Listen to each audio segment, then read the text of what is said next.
Hi everyone, thanks for tuning in. This is Andrea from GradientN.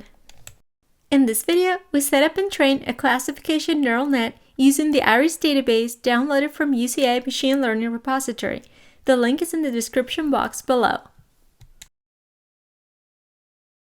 First, we'll select the iris database and add it to the net. Let's take a look at the data. The data has 4 physical parameters for 3 different iris species.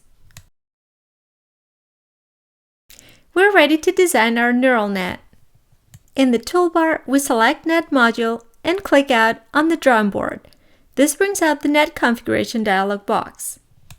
We will set the number of inputs to 4 to match the data and make the hidden nodes 6 wide.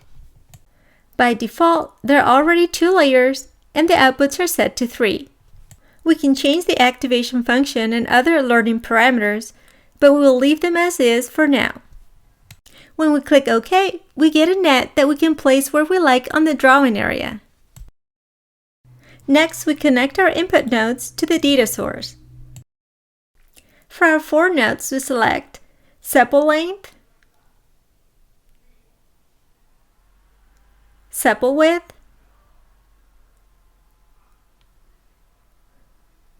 petal length,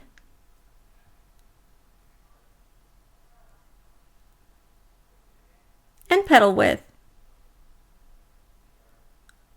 We set all our output nodes to species.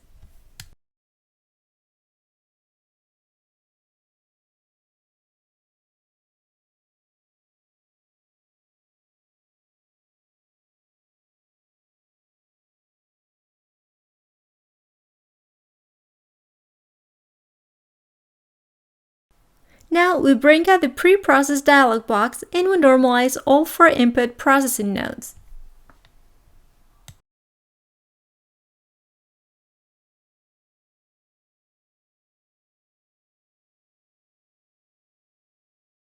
For the outputs, we select the Field Key tab, which allows us to associate each output to a species type.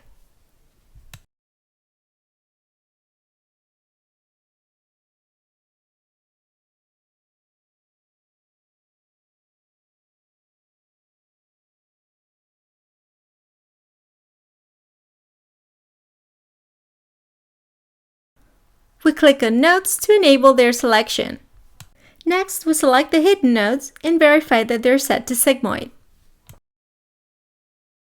Then we close the Properties box and select and pin the Train Graph tab. We are now ready to train. We'll randomize inputs. Then we'll click on Verify to make sure the net is ready. The Output tab shows that net verification is completed. We can now start training by clicking the gears to train.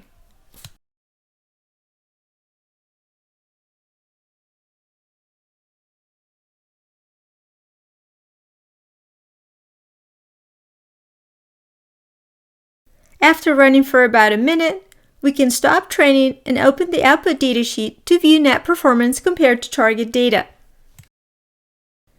If we scroll down, we'll see that there is one point that has not trained. We'll close the net output view and continue training.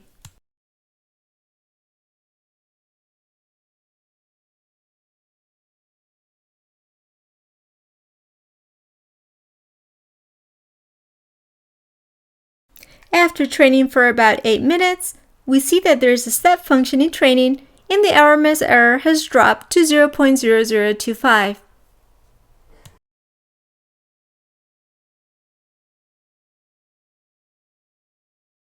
We open the net output view and we check the point that previously had not trained.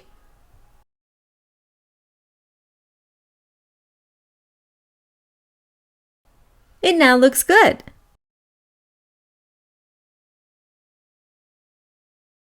Next, let's set up a validation set. We can either sample from the training set or select specific files for validation data. In this case, we will use 10% of our training set for validation. Let's restart our training with validation. In the training graph, training error is shown in blue and validation error is shown in red.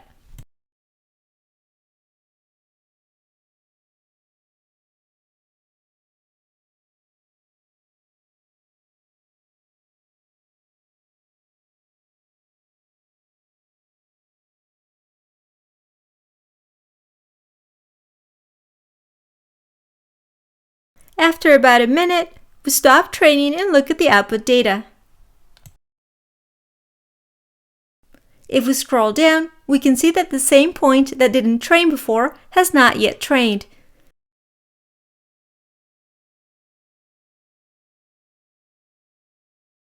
But we see that the validation set is doing well.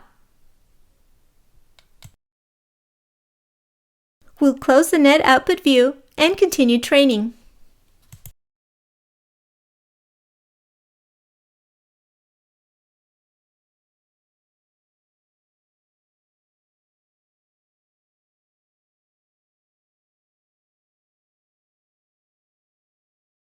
After about 11 minutes, like last time, we see that there's a step function improvement in the training error, but at the same time, the validation error has increased. We stop training and look at the output data one more time.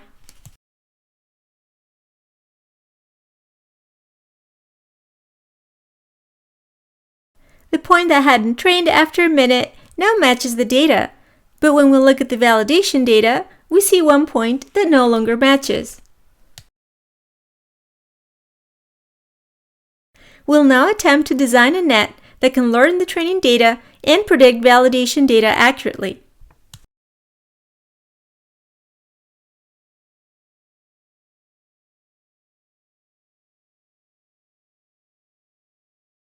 We'll leave the top 4 nodes activation function as sigmoid.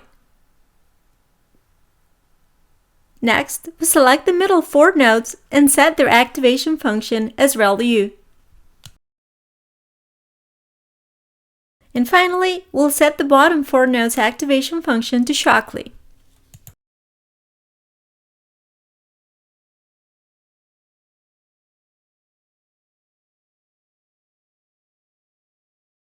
Let's start training again.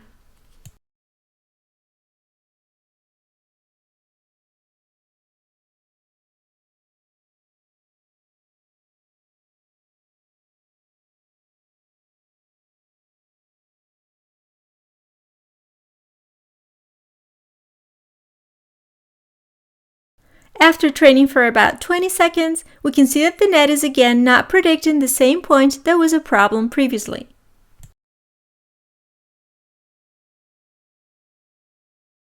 The validation points are all good. We'll continue training.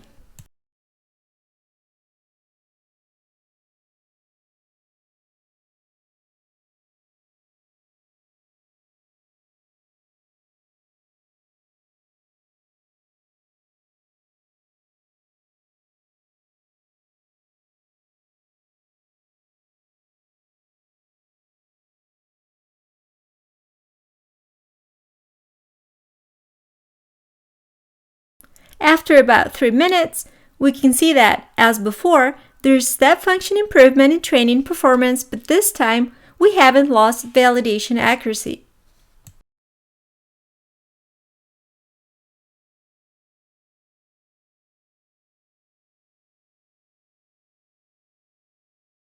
We expand the graph to look at the trends more closely.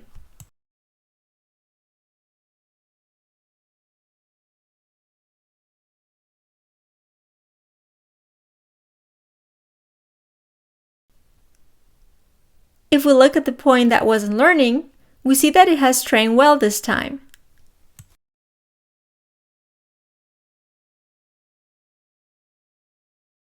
The validation data also matches closely.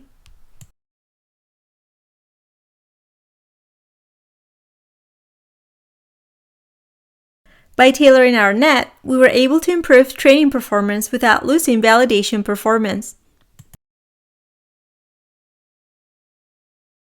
Thanks for watching. We'll see you next time.